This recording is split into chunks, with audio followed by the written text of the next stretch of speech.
یہ آپ اندازہ کر کے بتائیں وہ کیسی خطرناک آگ ہوگی جو سینے کو جلا ڈالے گی، آنکھوں کو جلا ڈالے گی، ہڈیوں کو ختم کر ڈالے گی، انسان تصور بھی نہیں کر سکتا۔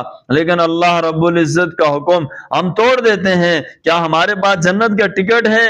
کیا ہم سے کوئی فرشتہ یہ آ کے کہہ گیا کہ تم جنتی ہو؟ ہم نے نمازیں چھوڑ دی، قرآن چھوڑ دیا، معاملات، عبادات، اعتقادیات، ہاں، اور معاشرے کے اندر سماجی اعتبار سے ہم کتنے گرے پڑے ہوئے انسان ہیں۔